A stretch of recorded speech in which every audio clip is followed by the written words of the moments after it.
നമസ്കാരം. Doctor here പരിപാടിയിലേക്ക് സ്വാഗതം. സ്ത്രീ പുരുഷ വ്യത്യാസമില്ലാതെ എല്ലാവർക്കും ഒരു പ്രായം കഴിഞ്ഞാൽ ഉണ്ടാകുന്ന ബുദ്ധിമുട്ടാണ് മുട്ടുവേദന. പലപ്പോഴും മുട്ടുവേദന നിസ്സാരമായ പരിക്കുകളോ വാദസംബന്ധമായ അസുഖങ്ങളോ അല്ലെങ്കിൽ മറ്റു ചില കാരണങ്ങൾ കൊണ്ടോ ആയിരിക്കും. മുട്ടുവേദനയുടെ പ്രധാനമായ ഒരു കാരണം തേയ്മാനമാണ്. 50 മുതൽ 70 വയസ്സ് പ്രായമുള്ളവരിൽ കൂടുതൽ തേയ്മാനം സംഭവിക്കാറുണ്ട്. ഇതുമൂലമുള്ള വേദന മാറ്റിയെടുക്കാൻ പലതരത്തിലുള്ള ചികിത്സാ രീതികളുമുണ്ട്. എല്ലാ ചികിത്സകളും പരാജയപ്പെടുമ്പോൾ അവസാനമായി ചെയ്യേണ്ട ചികിത്സാ രീതിയാണ് കാൽമുട്ട് മാറ്റിവെക്കൽ ശസ്ത്രക്രിയ. കാൽമുട്ടിലെ തേയ്മാനം കാരണം കഠിനമായ വേദന അനുഭവപ്പെടുന്നവർക്ക് വേദന കുറയ്ക്കാനും ജീവിത നിലവാരം മെച്ചപ്പെടുത്താനും സഹായിക്കുന്ന ശസ്ത്രക്രിയയാണ് മുട്ടുമാറ്റിവെക്കൽ. കാൽമുട്ട് മാറ്റിവെക്കൽ ശസ്ത്രക്രിയ എങ്ങനെ, എപ്പോൾ, ആർക്കൊക്കെ എന്നതിനെക്കുറിച്ചാണ് നമ്മൾ ഇന്ന് ചർച്ച ചെയ്യുന്നത്. കോഴഞ്ചേരി MJ മുത്തൂറ്റ് ആശുപത്രി ഓർത്തോപീഡിക് സർജറി വിഭാഗം സീനിയർ കൺസൾട്ടന്റ് ഡോക്ടർ മുരളീകൃഷ്ണൻ എന്നാണ് നമ്മുടെ അതിഥി. ഡോക്ടർ, സ്വാഗതം പരിപാടിയിലേക്ക്. നമസ്കാരം. ഈ മുട്ടുമാറ്റിവെക്കൽ ശസ്ത്രക്രിയ എന്നുള്ളത് നമ്മൾ കേൾക്കുന്ന ഒരു കാര്യം തന്നെയാണ്. ഈയിടെയായിട്ടൊക്കെ നമുക്ക് കൃത്യമായിട്ടുള്ള ആ ഒരു ടേം നമുക്കൊക്കെ പരിചിതമാണ്. പക്ഷെ അത് എങ്ങനെയാണ് ചെയ്യുന്നത്, അല്ലെങ്കിൽ എന്താണ് അതിൻ്റെ പ്രോസസ്സ് എന്നുള്ളത് സാധാരണക്കാർക്ക് എങ്ങനെയാണ് അത് പറഞ്ഞു കൊടുക്കുന്നത്? സന്ധി മാറ്റിവെക്കൽ ശസ്ത്രക്രിയ തേയ്മാനത്തിന്റെ അവസാനത്തെ ചികിത്സയാണെന്നുള്ളത് നിങ്ങൾ പറഞ്ഞു കഴിഞ്ഞു. കറക്റ്റാണ്. എല്ലാ രീതിയിലുള്ള ഓപ്പറേഷൻ ചെയ്യാതെയുള്ള ചികിത്സകളും ആത്മാർത്ഥമായിട്ട് കൊടുത്തതിന് ശേഷം രോഗികൾക്ക് വേദന തീരെ വിടാതെ നിൽക്കുന്നവർക്ക് മാത്രം കണ്ടുപിടിച്ച് അവർക്ക് മനസ്സുകൊണ്ടും ശരീരം കൊണ്ടും ഒരു സമതം ഉണ്ടാക്കിയെടുത്ത് അവർക്കൊരു വീര്യം ഉണ്ടാക്കിയെടുത്ത് ചെയ്യുന്ന ഓപ്പറേഷനാണിത്. അപ്പോൾ ഒട്ടും നടക്കാൻ പറ്റാത്ത ആൾക്കാരെ തിരിച്ച് ജീവിതത്തിൽ കയറ്റാനും അവർക്ക് സ്വന്തം കാലിൽ നിൽക്കാൻ വേണ്ടിയുള്ള അവസരം കൊടുക്കാനും വേണ്ടിയുള്ള ഒരു ശസ്ത്രക്രിയയാണ് മുട്ടുമാറ്റിവെക്കൽ ശസ്ത്രക്രിയ. ഇത് ചെയ്യാൻ വേണ്ടിയുള്ള തയ്യാറെടുപ്പ് ശാരീരികമുണ്ട്, മാനസികമുണ്ട്, സാമ്പത്തികമുണ്ട്.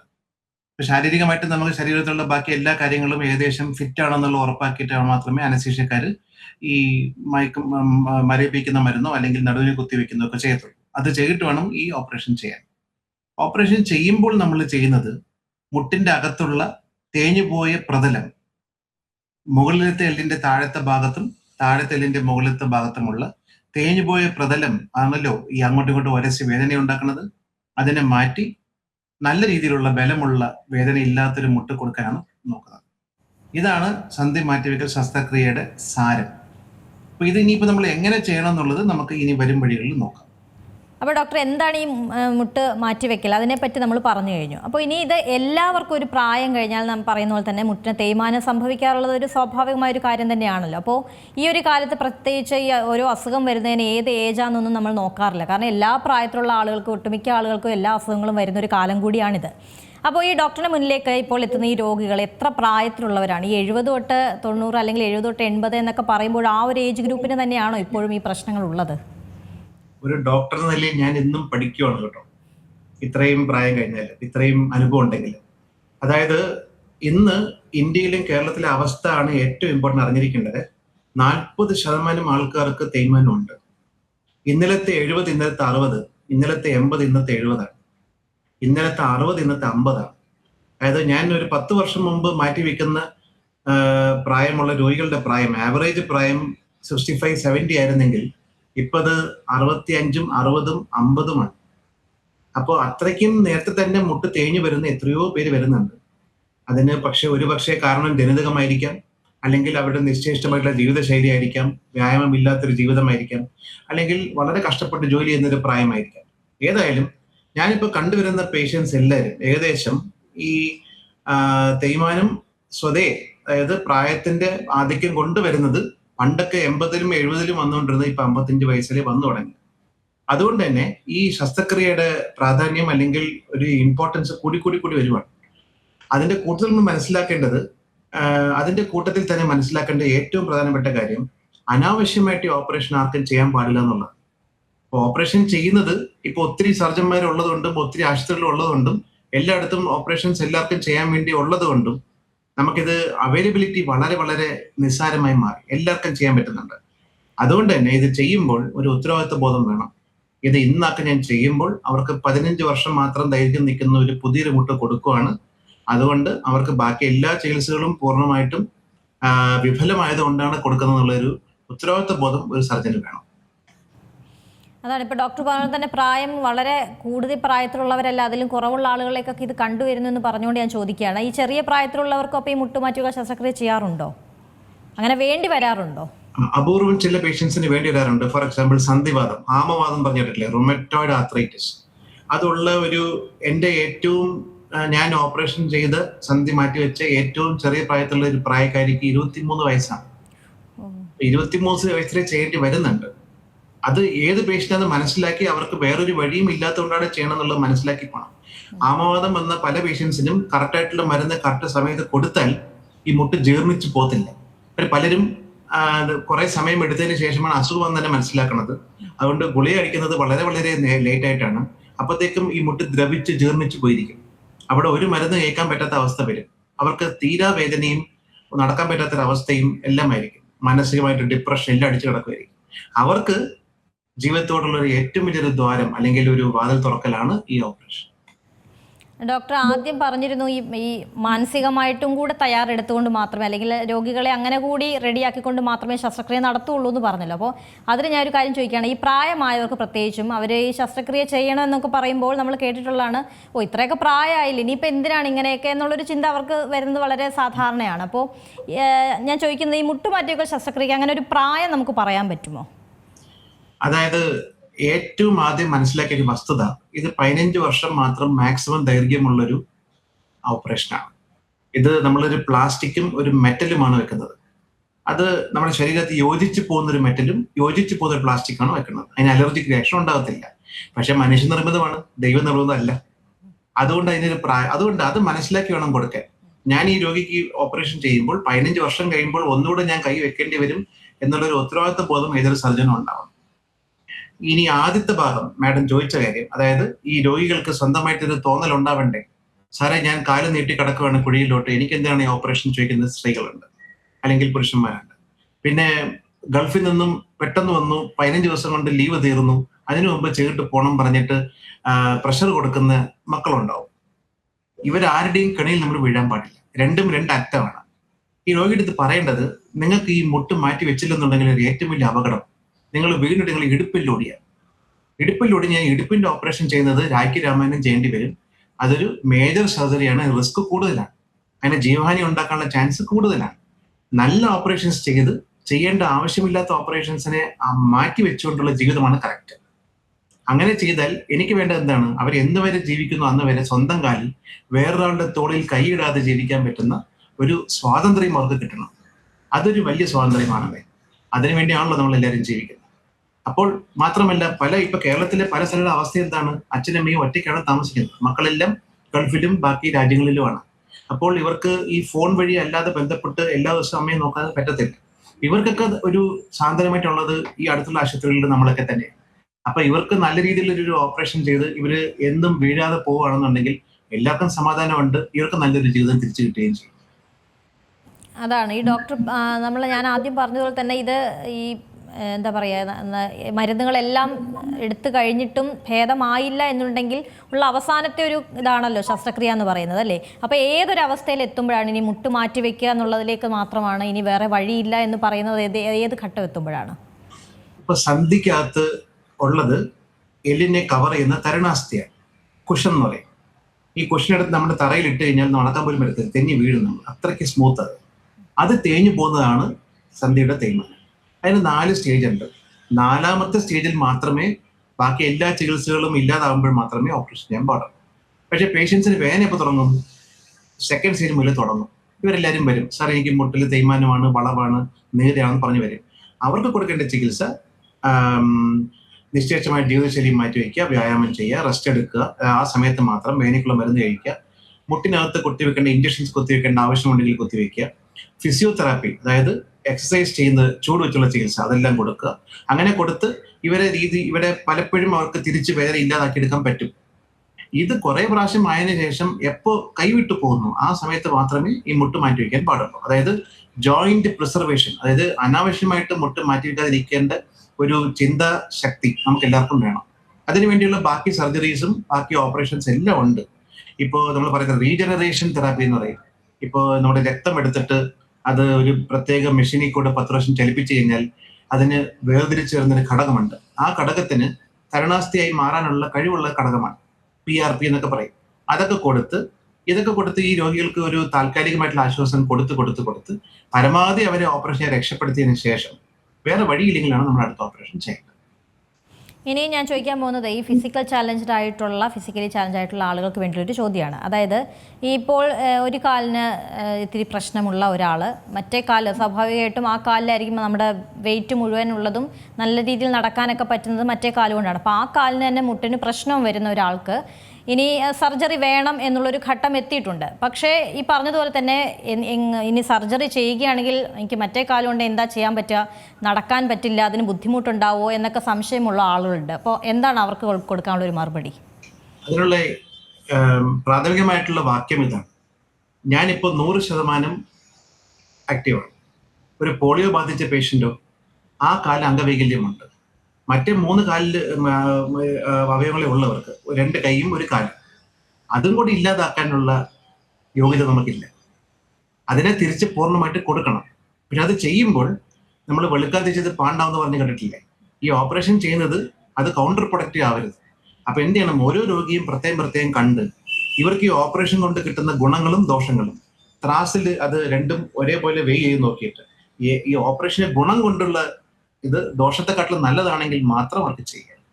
അപ്പോൾ പോളിയോ പല ടൈപ്പ് ഉണ്ട്. അതുകൊണ്ട് പോളിയോ അതുപോലത്തെ രോഗങ്ങളും പല ടൈപ്പ് ഉണ്ട്. ആർക്കത് ഗുണം ചെയ്യും, ആർക്ക് ഗുണം ചെയ്യത്തില്ല എന്നുള്ളത് മനസ്സിലാക്കി ഓരോ പേഷ്യന്റിനും അവർക്ക് വേണ്ട വ്യക്തിപരമായിട്ടുള്ള ചികിത്സ കൊടുക്കുന്നതിലാണ് നമ്മുടെ മിടുക്ക്. എല്ലാവർക്കും ബ്ലാങ്കറ്റ് ആയിട്ട് ഒരേ ചികിത്സ കൊടുക്കാമെന്ന് ആർക്കും വാക്ക് കൊടുക്കാൻ പാടില്ല.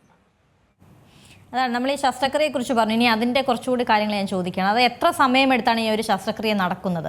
അപ്പോൾ അതൊരു ഭയങ്കര സങ്കീർണമായൊരു സർജറി തന്നെയാണോ ഇത്? ഓക്കെ, നമ്മുടെ തേഞ്ഞുപോയ പ്രതലം മാറ്റി പുതിയ പ്രതലം കൊടുക്കുന്നതാണ് സന്ധിമാരി ശസ്ത്രക്രിയ. ഒറ്റ വാക്കിൽ പറഞ്ഞത്. ഞാൻ ഇനി ഇതിന്റെ ഒരു ചെറിയൊരു മോഡൽ നിങ്ങളെ കാണിക്കാം. മോഡൽ കാണാൻ പറ്റുന്നുണ്ടെങ്കിൽ ഇതാണ് മോഡൽ. കാണാൻ പറ്റുന്നുണ്ട്. ഓക്കെ, ഈ മോഡൽ ഇത് ഇടത്തെ മുട്ടാണ്. തേഞ്ഞു പോയ മുട്ടിനെ മാറ്റി വെച്ച മുട്ടാണ്. അതിനെ ഞാൻ മടക്കുകയും നോക്കുകയും ചെയ്യുകയാണ്. ഇതിനകത്ത് നിങ്ങൾ കാണുമ്പോൾ ഞാനിപ്പോൾ മുട്ടിനെ തെറ്റിച്ചിട്ട് ഈ എടുത്ത് മാറ്റുന്നത് ഇതിൻ്റെ മെറ്റൽ മാറ്റി വെച്ച ഭാഗമാണ്. ഇവിടെ ഈ ആദ്യമേ ഇരുന്ന ഭാഗം തേഞ്ഞുപോയ എല്ലായിരുന്നു. ആ തേഞ്ഞുപോയ എല്ലിനെ പ്രത്യേക കണക്കുകൾ വെച്ചിട്ട്, ശാസ്ത്രീയമായിട്ടുള്ള കണക്കുകൾ വെച്ചിട്ട് മാറ്റിയിട്ടാണ് നമ്മൾ ഈ പുതിയ മുട്ട് ഇങ്ങനെ വെക്കുന്നത്. അത് സിമെന്റ് ഇട്ടാണ് വെക്കുന്നത്. ഇതേപോലെ മുകളിലത്തെ എല്ലിനും വെക്കും. അത് വെച്ച് കഴിഞ്ഞാൽ ഇത് ഗ്രൗണ്ടിന് പാരലായിട്ടുള്ള നടക്കാനും മടക്കാനും പറ്റുന്ന ശക്തിയുള്ളൊരു മുട്ടായിട്ട് അത് മാറുകയും ചെയ്യും. അപ്പോഴാണ് ഇത് മടക്കാനും നോക്കാനും പറ്റുന്ന ഒരു മുട്ടായിട്ട് മാറുന്നത്. ഈ ഒരു ഓപ്പറേഷൻ ചെയ്യാൻ വേണ്ട സമയം, ഒരു നല്ല രീതിയിൽ ചെയ്യാൻ വിദഗ്ധതയുള്ളൊരു സർജന് 3/4 മണിക്കൂർ മതി. 3/4 മണിക്കൂർ മുതൽ മാക്സിമം 1 മണിക്കൂർ വരെ മാത്രമാണ് ഈ ഓപ്പറേഷൻ ചെയ്യാനുള്ള സമയം. അപ്പൊ ഈ ഓപ്പറേഷൻ ചെയ്ത് കഴിഞ്ഞാൽ, ഓപ്പറേഷൻ കഴിഞ്ഞാൽ ഉടൻ തന്നെ നമുക്ക് നടക്കാൻ പറ്റും. 24 മണിക്കൂറിനകം കാൽ തറയിൽ കുത്തി നടക്കാൻ പറ്റും. ആ ഭാരം താങ്ങിയുള്ള നടപ്പിന് വേണ്ടിയുള്ള അവസ്ഥ കൊടുക്കാനാണ് ഈ ഓപ്പറേഷൻ ചെയ്യുന്നത്. അതാണ്. അപ്പോൾ ഞാൻ അതിലേക്ക് വരികയായിരുന്നു. ഈ ശസ്ത്രക്രിയയ്ക്ക് ശേഷം എന്തൊക്കെ കാര്യങ്ങളാണ് ശ്രദ്ധിക്കേണ്ടതെന്ന് ഞാൻ ചോദിക്കാൻ വരികയായിരുന്നു. ഇതൊക്കെ ആയിരിക്കുമല്ലോ, കാരണം ഈ ശസ്ത്രക്രിയ വേണമെന്ന് പറയുമ്പോഴും ആളുകൾക്ക് ഒരു ധൈര്യം കിട്ടാൻ കുറവുള്ളൊരു കാരണങ്ങൾ ഒരു പക്ഷേ ഇതിന് ശേഷം ഇനി വേദന ഉണ്ടാവുമോ, അല്ലെങ്കിൽ നടക്കാൻ പറ്റുമോ, എത്ര നാൾ ഇങ്ങനെ വീണ്ടും കിടക്കേണ്ടി വരും, അങ്ങനെ കുറച്ച് ചോദ്യങ്ങൾ എന്തായാലും ഡോക്ടറിൻ്റെ അടുത്തേക്ക് വരുന്ന ആളുകൾക്ക് സ്വാഭാവികമായിട്ടുള്ളതായിരിക്കുമല്ലോ. അപ്പോൾ അവരോടൊക്കെ എന്താ പറയാനുള്ളത്? ശസ്ത്രക്രിയയ്ക്ക് ശേഷം എന്തൊക്കെ കാര്യങ്ങളാണ് ശ്രദ്ധിക്കേണ്ടത്? ഓപ്പറേഷൻ ശേഷം ഞാൻ പറയുന്ന ഏറ്റവും വലിയ മന്ത്രം അനക്കമാണ് മിത്രം, അനക്കമില്ലായ്മയാണ് ശത്രു. ഈ ഓപ്പറേഷൻ ചെയ്ത് നിങ്ങൾ കിടത്തിയിൽ കിടക്കാൻ വേണ്ടി അല്ല, മറ്റുള്ള ഓപ്പറേഷൻ പോലെയല്ല ഈ ഓപ്പറേഷൻ ചെയ്ത് നടന്നാൽ മാത്രമേ വേദന മാറൂ. നടക്കാതിരുന്നാൽ, നമ്മൾ വെറുതെ കിടന്നാൽ വേദന വരും. അപ്പൊ പലപ്പോഴും വേദന വരുന്ന എപ്പോഴാണ്? രാത്രി ഉറങ്ങി രാവിലെ എണീക്കുമ്പോഴോ കുറേ ഇരുന്നിട്ട് എണീക്കുമ്പോഴായിരിക്കും. നടന്നുകൊണ്ടിരിക്കുമ്പോൾ വേദന വരത്തില്ല. അപ്പൊ ചലനമാണ് മന്ത്രം എന്ന് പറഞ്ഞ് മനസ്സിലാക്കി കൊടുത്ത് 1 മാസത്തേക്ക് നിർബന്ധമായിട്ടും ഒരു ഫിസിയോതെറാപ്പിസ്റ്റിനെ, ഇത് അറിയാവുന്ന ഫിസിയോതെറാപ്പിസ്റ്റിനെ വീട്ടിൽ വിട്ട് കറക്റ്റായിട്ടുള്ള വ്യായാമങ്ങൾ ക്രമത്തനുസരിച്ച്, ഈ ആദ്യത്തെ ദിവസം ചെയ്യുന്ന വ്യായാമം ഒന്നായിരിക്കാം, 30ാമത്തെ ദിവസം ചെയ്യുന്ന വ്യായാമം വേറെ ആയിരിക്കാം, അത് കറക്റ്റായിട്ട് പറഞ്ഞു കൊടുത്ത് ഇവരുടെ മസിലുകൾക്ക് തിരിച്ച് പഴയ ബലം കൊടുക്കണം. പിന്നെ എല്ല് മസിലും ഭർത്താവും ഭാര്യയും പോലെയാണ്. നമ്മുടെ ആദ്യത്തെ ദിവസം ഈ ഓപ്പറേഷൻ ചെയ്യുമ്പോൾ എല്ലിന്റെ ഘടന മാത്രമാണ് മാറ്റുന്നത്, മസിൽസിനെ നമ്മൾ നന്നാക്കുന്നില്ല. ആ മസിൽ നന്നാക്കുന്നത് ഉറപ്പായിട്ടും 1 മാസം 2 മാസം സമയം വേണം. എസ്പെഷ്യലി നമ്മുടെ ഇവിടെയൊക്കെ വ്യായാമം ചെയ്യാതെ ഈ ജീവിക്കുന്ന ഒരു സമൂഹമായതുകൊണ്ട് അവർക്ക് പെട്ടെന്നൊരു വ്യായാമം പറയുമ്പോൾ തന്നെ അവർക്ക് പേടിയാവും, അവർ ചെയ്യത്തുമില്ല. അപ്പൊ അത് പറഞ്ഞ് മനസ്സിലാക്കി കൊടുത്ത് കൂടെ നിന്ന് അവരെ സഹായിക്കണം. അതിനുവേണ്ടി പലപ്പോഴും നമുക്ക് രാത്രിയും പകലൊക്കെ വിളികൾ വരും, വിളിച്ച് അവരുടെ കൂടെ ഒന്ന് സഹായിക്കേണ്ടി വരും. അപ്പൊ ഈ ഓപ്പറേഷൻ ഉള്ളത് ഓപ്പറേഷന് മാത്രമേ ഒതുങ്ങുന്നില്ല, ചികിത്സ ശരീരത്തിന് പൂർണ്ണമായിട്ടും കൊടുക്കാൻ വേണ്ടി നമ്മൾ എപ്പോഴും കൂടെ ജാഗ്രതയോടെ നിന്ന് ചെയ്താൽ, ഈ വ്യായാമങ്ങൾ കറക്റ്റായിട്ട് ചെയ്യുവാണെന്നുണ്ടെങ്കിൽ നല്ല റിസൾട്ട് കിട്ടും. ഇവർ തിരിച്ച് ജീവിതത്തിൽ കയറി മാത്രമേ കണ്ടിട്ടുള്ളൂ. ഇതിന് ശേഷം വേദന വരുന്നു അല്ലെങ്കിൽ ഈ പഴുക്കുന്നു എന്നൊക്കെ പറയുന്ന ഒരു അവസ്ഥയൊക്കെ കാണാറുണ്ടല്ലോ, അപ്പൊ അതൊക്കെ അതിനൊക്കെ കാരണം എന്തായിരിക്കും? ഓക്കെ, ഇതെല്ലാം മനുഷ്യൻ ചെയ്യുന്ന കാര്യങ്ങളാണല്ലോ. അതുകൊണ്ട് ഇതിനകത്ത് 100% പെർഫെക്ഷൻ ഉണ്ടെന്ന് ആരെങ്കിലും പറയുകയാണെങ്കിൽ അതൊക്കെ വെറുതെയാണ്. നമ്മൾ വളരെ പ്രാക്ടിക്കലായിട്ട് ചിന്തിക്കാം. ഒരു രോഗിക്ക് ഒരു ഓപ്പറേഷൻ ചെയ്യുമ്പോൾ പഴുപ്പ് വരുന്നുണ്ടെങ്കിൽ അത് രോഗിയുടെ കാരണങ്ങളുണ്ട്. ഡയബറ്റിസ്, അല്ലെങ്കിൽ പ്രോട്ടീൻ കുറവ്, പ്രതിരോധ ശക്തി കുറവ്, ഡോക്ടർ ചെയ്യുന്ന രീതിയിലുള്ള തെറ്റുണ്ടെങ്കിൽ ആ തെറ്റുണ്ട്, ആ തിയേറ്ററിനകത്ത് അണുക്കളില്ലാത്ത അന്തരീക്ഷം അല്ലെന്നുണ്ടെങ്കിൽ അതുകൊണ്ട് വരാം. ഓപ്പറേഷൻ ശേഷമുള്ള സമയത്ത് രക്തം വെള്ളം കെട്ടിക്കിടക്കുകയാണെങ്കിലോ രണ്ടാമതൊരു ഇഞ്ചുറി വന്നാലോ വരാം. ഇതെല്ലാം വരാൻ ചാൻസ് ഉള്ള കാര്യങ്ങളാണ്. ദൈവം സഹായിച്ച് അല്ലെങ്കിൽ ശാസ്ത്രത്തിന്റെ ഗുണം കൊണ്ട് ഞാൻ പറയട്ടെ, ഇപ്പോൾ 1% താഴെ മാത്രമേ ഇൻഫെക്ഷൻസ് വരുന്നുള്ളൂ ലോകമെമ്പാടും. ഇന്ത്യയിലും കേരളത്തിലും അത് മാത്രമേ ഉള്ളൂ ചികിത്സ. പക്ഷെ ഈ ഇൻഫെക്ഷൻ വരുന്ന പേഷ്യൻസ് വരുമ്പോൾ ആ ഉത്തരവാദിത്തം എടുക്കാനുള്ള ഒരു കഴിവ് ഡോക്ടർ കാണിക്കണം. എന്തുകൊണ്ട് വന്നു എന്നുള്ളത് മനസ്സിലാക്കി ആ ഇൻഫെക്ഷൻ എത്രയും നേരത്തെ തന്നെ കളയാനും ശ്രമിക്കണം. പക്ഷേ 90 പേർക്ക് 100 പേർക്ക് ഓപ്പറേഷൻ ചെയ്യുമ്പോൾ ഒരു 5-ൽ താഴെ മാത്രമേ ഇൻഫെക്ഷൻ വരുന്നുള്ളൂ എന്നുള്ളത് നമ്മൾ എല്ലാവരെയും പറഞ്ഞ് മനസ്സിലാക്കണം. അതിനുവേണ്ടിയുള്ള ശാസ്ത്ര സാങ്കേതിക വിദ്യ ഇന്ന് കേരളത്തിലുണ്ട്. അത് കൃത്യമായിട്ട് പാലിക്കാനുള്ള കഴിവ് നമ്മൾ കാണിക്കണം. ഒന്നും വേണ്ട, കൈകൾ നല്ലവണ്ണം കഴുകുക, കുളിക്കുക, നല്ല രീതിയിൽ അണുക്കളില്ലാത്ത അന്തരീക്ഷം വെക്കുക, ഓപ്പറേഷൻ അധികം സമയം എടുക്കാതെ പെട്ടെന്ന് ചെയ്തു തീർക്കുക, ടെക്നിക്കലി പെർഫെക്റ്റ് ആവുക, നല്ല ചികിത്സ കൊടുക്കുക, ഷുഗർ കുറയ്ക്കുക, പ്രഷർ കുറയ്ക്കുക, തൈറോയ്ഡ് ഒക്കെ ഉണ്ടെങ്കിൽ മരുന്നൊക്കെ കൊടുക്കുക. അങ്ങനെ എല്ലാ കാര്യങ്ങളും നമ്മൾ ടിക്ക് മാർക്ക് ചെയ്ത് പോവുകയാണെങ്കിൽ ഇൻഫെക്ഷൻ വരില്ല. പിന്നെ രണ്ടാമതുള്ളത്, ഈ ഓപ്പറേഷൻ ചെയ്ത് കഴിഞ്ഞാൽ ഒന്നുകൂടെ ഓപ്പറേഷൻ ചെയ്യേണ്ടി വരത്തില്ലേ സാറേ, വേറെ എന്തെങ്കിലും സംഭവിക്കത്തില്ലേ എന്ന്. അതിനൊക്കെയുള്ള കോംപ്ലിക്കേഷൻസ് വളരെ വളരെ കുറവാണ്. നമ്മൾ ഈ ഓപ്പറേഷന്റെ ടെക്നിക്കോ അല്ലെങ്കിൽ പേഷ്യന്റിന്റെ അനാറ്റമി അനുസരിച്ചുള്ള ചികിത്സയോ കൊടുക്കാതിരുന്നാൽ മാത്രമേ ഇത് വരുന്നുള്ളൂ. അതുകൊണ്ട് ഇത് ഭയപ്പെടാതെ ചെയ്യാൻ പറ്റുന്ന ഒരു ഓപ്പറേഷനാണ്. ഒത്തിരി പേരുടെ കൈകളിൽ സക്സസ് ആയ ഒരു ഓപ്പറേഷനാണ്. ചെയ്യേണ്ടവർക്ക് മാത്രം ചെയ്ത് പോവുകയാണെങ്കിൽ ഉറപ്പായിട്ടും ഇതിന്റെ ഗുണം കിട്ടും. ഈ ഒരുപാട് രോഗികളുടെ പേടി എന്താണ്? ഡോക്ടറിന്റെ അടുത്തേക്ക് വരുന്നവരൊക്കെ ചോദിക്കുന്ന ഒരു പ്രധാനമായിട്ടുള്ളൊരു പേടി എന്താണ്? അവരുടെ പേടി വെച്ചാൽ ഈ ഓപ്പറേഷൻ ചെയ്ത് കഴിഞ്ഞാൽ നടക്കാൻ പറ്റുമോ, ഓപ്പറേഷൻ കഴിഞ്ഞാൽ ഞാൻ ചത്തുപോകത്തില്ലേ, എനിക്കൊരു ഇൻഫെക്ഷൻ വരത്തില്ലേ, ഞാൻ സ്വാധീനത ഇല്ലാതെ മനുഷ്യനായി മാറത്തെ, ഇപ്പൊ ഇങ്ങനെയെങ്കിലും നടക്കുന്നുണ്ട്, ഇനി അതും കൂടി ഇല്ലാതാവത്തില്ലേ, ഇതൊക്കെയാണ് അവർ ചോദിക്കും. പിന്നെ ഈ മെറ്റൽ അകത്ത് വെക്കുന്നത്, ആ മെറ്റൽ വാർന്ന ശരീരത്തിനകത്ത് വേറെ എവിടെയെങ്കിലും മെറ്റലിന്റെ പ്രശ്നങ്ങൾ വരത്തില്ലേ, ഇവർ ചോദിക്കുന്നത്. ഇതെല്ലാം നമ്മൾ ഈ നേരത്തെ പറഞ്ഞ എല്ലാ കാര്യങ്ങൾക്കുള്ള കൗൺസിലിംഗ് കറക്റ്റായിട്ട് കൊടുക്കണം. ഒരു ഡോക്ടറിന് സംസാരിക്കാനുള്ള കഴിവുണ്ടാണ്. രോഗിയെടുത്ത് കാര്യങ്ങൾ പറഞ്ഞ് മനസ്സിലായി അവരുടെ കുടുംബത്തിന്റെ ഭാഗമായി നിന്ന് അവരുടെ വീട്ടിലൊരു മകനായിട്ട് അവർക്ക് തോന്നണം. ആര് സംസാരിച്ച്, ഇത് മാത്രമല്ല ബാക്കി രോഗികളുടെ നമ്മുടെ ചരിത്രം അവർക്ക് പറഞ്ഞു കൊടുക്കുമല്ലോ. പറഞ്ഞു കൊടുത്തിട്ട് ബാക്കി രോഗികളുടെ ഉദാഹരണം കാണിച്ചു കൊടുക്കാൻ പറ്റും. ഇപ്പൊ OP ചെയ്ത ഒരു പേഷ്യന്റ് ഓപ്പറേഷൻ വേണ്ടി വരുന്നുണ്ടെങ്കിൽ ആ ദിവസം ഓപ്പറേഷൻ ചെയ്ത് കഴിഞ്ഞ പേഷ്യൻസ് വരുന്നുണ്ടായിരിക്കും. അപ്പൊ അവര് നടക്കുന്ന കാണുമ്പോൾ തന്നെ അവരെ തമ്മിലുള്ള വാർത്താലാപത്തിൽ തന്നെ അവർക്ക് മനസ്സിലാവും, ഓ നിങ്ങൾക്ക് ഇത്രയും ശരിയായില്ലേ, എന്നാ പിന്നെ എനിക്ക്. അപ്പോൾ അതെല്ലാം ആ ഒരു കൂട്ടായ്മയുടെ ഒരു ഗുണമാണ്. ഈ പേടികൾ നല്ലതാണ്. പേടി ഇല്ലാതെ വരുന്ന രോഗി എനിക്ക് പേടിയാണ്. പേടി വരുന്ന രോഗികൾ നിവാരണം ചെയ്ത് പോകുന്ന തെറ്റൊന്നുമില്ല. ഈ പറഞ്ഞ പോലെ തന്നെ, ഞാൻ ആദ്യം പറഞ്ഞ പോലെ തന്നെ തേയ്മാനം അതാണല്ലോ ഏത് ഒരു പരിധി എത്തുമ്പോൾ, ഒരു പ്രായം എത്തുമ്പോൾ എല്ലാവർക്കും കാണപ്പെടുന്ന ഒരു കാര്യം അത് തന്നെയാണല്ലോ. അപ്പോൾ അത് കൂടാതിരിക്കാൻ എന്തെങ്കിലും കാര്യങ്ങൾ നമുക്ക് ചെയ്യാൻ പറ്റുമോ? നല്ല ചോദ്യമാണിത്. അതായത് എപ്പോഴും prevention is better than cure എന്നാണുള്ളത്. ഇപ്പോൾ 35 വയസ്സ് വരെയാണ് നമ്മുടെ ശരീരത്തിലെ എല്ലുകൾ വളരുന്നത്. അതൊരു എല്ലാവരും മനസ്സിലാക്കിക്കേണ്ട കാര്യമാണ്. ഇപ്പം നമ്മുടെ ആദ്യത്തെ 35 വർഷത്തിൽ നമ്മൾ നല്ല രീതിയിലുള്ള ആഹാരക്രമം, നല്ല രീതിയിലുള്ള ശരീരക്രമം, വ്യായാമം ഇതെല്ലാം സിദ്ധിച്ചു പോവുകയാണെന്നുണ്ടെങ്കിൽ നമുക്ക് ഈ മുട്ട് മാറ്റിയേക്കുന്ന ഓപ്പറേഷൻ ചെയ്യാൻ വേണ്ടിയുള്ള തേയ്മാനം വരാതിരിക്കാനും പറ്റും. നമ്മുടെ ഇടയിൽ കണ്ടിട്ടില്ലേ, 80-ഉം 90-ഉം വയസ്സുള്ള പല അപ്പച്ചന്മാർക്കും ഒരു കുഴപ്പമില്ല നടപ്പുണ്ട് ഇപ്പോഴും. എന്തുകൊണ്ടാണ്? അവരൊക്കെ അന്ന് മുതലേ അവർ നല്ല ക്രമത്തിലുള്ള ജീവിതശൈലി സ്വീകരിച്ചത് കൊണ്ടാണ്. അപ്പോൾ ഏറ്റവും വലിയ ഉത്തരം, നിങ്ങൾ ചോദിച്ച ഉത്തരം വ്യായാമമാണ്. നമ്മുടെ മുട്ടിന് ചുറ്റുമുള്ള മസിൽസിന് വേണ്ടിയുള്ള സ്പെസിഫിക് ആയിട്ടുള്ള വ്യായാമം ഓരോ പേശിക്കും വേണ്ടി കണ്ടുപിടിച്ചിട്ടുണ്ട്. അത് കൃത്യമായിട്ട് കൊടുത്ത് നമ്മൾ അനങ്ങിയുള്ളൊരു ജീവിതം, എണ്ണമയമുള്ളൊരു ജീവിതം കൊണ്ടുപോവുകയാണെന്നുണ്ടെങ്കിൽ, അതിനൊരു ഒഴുക്കുണ്ടെങ്കിൽ, അതിന്റെ ക്രമം ഉണ്ടെങ്കിൽ, ഒരു ബയോളജിക്കൽ ക്ലോക്ക് എന്നൊക്കെ പറയത്തില്ലേ, അതുകൊണ്ടെന്നുണ്ടെങ്കിൽ പലപ്പോഴും ഈ തേയ്മാനം നമ്മുടെ കയ്യിൽ വരാതിരിക്കാനും വന്നത് കൈവിട്ട് പോകാതിരിക്കാനും ശ്രദ്ധിക്കാൻ നമുക്ക് പറ്റും. നമ്മൾ ഇത്രയും നേരം സംസാരിച്ച എന്തായാലും ഈ ശസ്ത്രക്രിയയെക്കുറിച്ചുള്ള ഒരു പേടി മാറ്റാൻ വേണ്ടിയുള്ള കാര്യങ്ങൾ തന്നെയാണ് ഡോക്ടർ പറഞ്ഞത്. എന്നാലും ഞാൻ ഒന്നുകൂടി ചോദിക്കുകയാണ്, ഈ ശസ്ത്രക്രിയ വളരെ അത്യാവശ്യമാണ് എന്ന് പറഞ്ഞ രോഗികൾക്ക്, അവർക്ക് ഒരു പേടി കൊണ്ട് ഇതിലേക്ക് പോകാതിരിക്കുന്ന ആളുകളോട് ഡോക്ടറിന് എന്താണ് പറയാനുള്ളത്? എന്തൊക്കെ പറഞ്ഞാണ് ഡോക്ടർ എന്നെ ധൈര്യപ്പെടുത്തുന്നത്? അല്ല, ആദ്യം വേണ്ടത് വെച്ച് കഴിഞ്ഞാൽ നമ്മൾ ഈ ഓപ്പറേഷൻ എന്തുകൊണ്ട് ചെയ്യാനുള്ള പേടി വരുന്നത്, ഇതെങ്ങാനും ചെയ്തു കഴിഞ്ഞാൽ 3 പേടി അവർക്കുള്ളത്. ഏറ്റവും അമ്മമാർക്കുള്ള പേടി ഇതാണ്. എല്ലാ അമ്മമാരും വീട്ടിലെ തൂണാണല്ലോ. അപ്പൊ അവർക്ക് അവരുടെ ഭർത്താവിനുള്ള ഓപ്പറേഷനെ അവർ ചെയ്യും. സ്വന്തം കാലിൽ ഓപ്പറേഷൻ ചെയ്തില്ല. കാരണം താൻ കാരണം മറ്റുള്ളവർക്ക് ഒരു ബുദ്ധിമുട്ടുണ്ടാവുമല്ലോ, തന്റെ മക്കളൊക്കെ ഇത്രയും കഷ്ടപ്പെടേണ്ടതായിരിക്കും. അത് ഒരിക്കലും തെറ്റാണ്. അവരുടെ അടുത്ത് പറഞ്ഞു കൊടുക്കേണ്ടത്, നിങ്ങൾ ചെയ്യേണ്ട കടമകൾ ചെയ്ത് കഴിഞ്ഞു, നിങ്ങൾക്ക് വേണ്ടിയാണ് മറ്റുള്ളവർ വരുന്നത്. നിങ്ങൾ നല്ലോണം ജീവിക്കണം. നിങ്ങൾക്ക് വീടിന്റെ തൂണായിട്ട് നിൽക്കണം എന്നുണ്ടെങ്കിൽ നല്ലൊരു മുട്ട് നിങ്ങൾക്ക് വേണം. ആ മുട്ടുണ്ടെങ്കിൽ നിങ്ങൾക്ക് വേദന ഇല്ലാതെ മറ്റുള്ളവർക്ക് പരിചരണം കൊടുക്കാൻ പറ്റത്തുള്ളൂ. ഒന്ന്. രണ്ടാമത്തത്, മനുഷ്യനായി പിറക്കുമ്പോൾ നമ്മൾ ഇരുകാലിയാണ്. രണ്ട് കാലിൽ നിന്ന് നിവർന്ന് നിൽക്കേണ്ട ആൾക്കാരാണ്. അവർ കോന്ന് വന്ന് വീണിട്ട് ഒരു വീൽ ചെയറിലോ ഒരു ബെഡിലോ കിടന്നിട്ട് മറ്റുള്ളവർക്ക് നമ്മൾക്ക് അധീനതയായി കിടക്കാൻ പാടില്ല. അതിനുള്ളൊരു വാതിൽ തുറന്നു കിട്ടുകയാണെന്നുണ്ടെങ്കിൽ എന്തുകൊണ്ട് നമുക്ക് സ്വാതന്ത്ര്യമായിട്ട് ജീവിച്ചുകൂടെ? 3.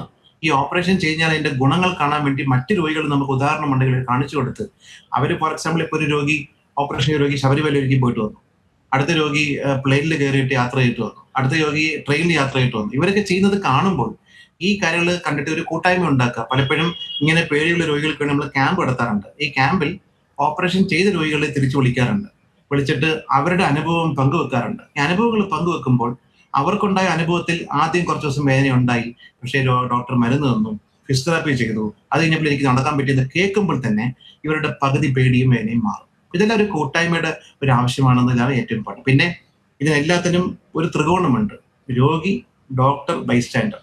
ഈ 3 പേർക്ക് ഒരേപോലെ കാര്യങ്ങൾ മനസ്സിലാവണം. ഡോക്ടർ ഈ ഓപ്പറേഷൻ പറയുന്നത് ബാക്കി എല്ലാ അസുഖങ്ങളും ചികിത്സിക്കാൻ വേണ്ടിയുള്ള മാർഗങ്ങളും സ്വീകരിച്ച് അത് ഫലിക്കാത്തത് കൊണ്ട് മാത്രമാണെന്ന് മനസ്സിലാക്കി കഴിയുമ്പോൾ തന്നെ, അപ്പോൾ ഒരു രോഗിക്ക് ഒരു മുട്ട് മാറ്റിക്കേണ്ട ഓപ്പറേഷൻ ഉണ്ടെങ്കിൽ ആദ്യമേ തന്നെ കയറി ഓപ്പറേഷൻ ചെയ്യാൻ പ്രേരിപ്പിക്കാൻ പാടില്ല. നമ്മൾ ചെയ്യേണ്ടത് ഇവർക്ക് കറക്റ്റായിട്ടുള്ള ചികിത്സ കൊടുത്തിട്ട് ഇവർ ഈ ഓപ്പറേഷൻ ചെയ്യാൻ വേണ്ടിയുള്ള മനസ്സ് ഇവർക്ക് സമയബന്ധിതമായിട്ട് ഉണ്ടാക്കിയെടുക്കണം. ആദ്യമേ അവർക്ക് കൊടുത്തത് പ്രഷറൈസ് ചെയ്യാൻ പാടില്ല. പ്രഷറൈസ് ചെയ്താൽ ഓപ്പറേഷൻ ഫെയിലിയർ ആണ്. അപ്പോൾ ഇവരുടെ നമ്മുടെ കയ്യിൽ കൊണ്ടുവന്ന് ഇവർക്ക് ബാക്കി ചികിത്സകൾ കൊടുത്ത് പയ്യെ അവരുടെ മനസ്സ് നന്നാക്കി എടുക്കാൻ പറ്റുമെന്നുണ്ടെങ്കിൽ ഈ രോഗികളെല്ലാം നല്ല രീതിയിൽ പെർഫോം ചെയ്യുന്നുണ്ട്. കാരണം അവരാണല്ലോ വ്യായാമം ചെയ്യേണ്ടത്. അവർ ചെയ്യുകയും ചെയ്യും. അതിന്റെ പല വിജയഗാഥകളും നമുക്ക് കാണാൻ പറ്റുകയും ചെയ്യും. അതാണ് ഈ പരിപാടിയിലൂടെ എനിക്ക് തോന്നുന്നു ഡോക്ടർ ഈ ശസ്ത്രക്രിയ എന്തിനാണ് എങ്ങനെയാണെന്നൊക്കെ പറഞ്ഞതിനേക്കാൾ കൂടുതൽ ഒരു ധൈര്യം കൊടുക്കുക തന്നെയാണ് ചെയ്തതെന്ന് എനിക്ക് പേഴ്സണലി തോന്നുകയാണ്. കാരണം അത്രയും നല്ല നല്ല കാര്യങ്ങൾ ടിപ്സായിട്ട് തന്നെ എന്തിനു വേണ്ടിയാണ് ഇത് ചെയ്യുന്നത് എന്നുള്ള ഒരു രോഗിക്ക് കൃത്യമായി മനസ്സിലാവുന്ന രീതിയിൽ തന്നെയാണ് ഡോക്ടർ പറഞ്ഞു കൊടുത്തത്. വളരെ നന്ദി ഡോക്ടർ എന്തായാലും പങ്കെടുത്തതിന്. കോഴഞ്ചേരി MJ മുത്തൂറ്റ് ആശുപത്രിയിലെ ഓർത്തോപീഡിക് സർജറി വിഭാഗത്തിലെ സീനിയർ കൺസൾട്ടൻ്റായിട്ടുള്ള ഡോക്ടർ മുരളീകൃഷ്ണനാണ് ഇത്രയും നേരം നമ്മുടെ ഈ മുട്ട് മാറ്റിവെക്കൽ ശസ്ത്രക്രിയ എന്തിനു വേണ്ടി അല്ലെങ്കിൽ എപ്പോഴാണ് ഏതൊക്കെ ആളുകൾക്ക് ചെയ്യണം എന്നുള്ളത് വളരെ വിശദമായി തന്നെ നമുക്ക് പറഞ്ഞു തന്നെ. ഡോക്ടർ വളരെ നന്ദി പരിപാടിയിൽ പങ്കെടുത്തതിന്. വളരെ നന്ദി. നമസ്കാരം. ഡോക്ടർ ഹിയർ പരിപാടി അവസാനിക്കുന്നു. നമസ്കാരം.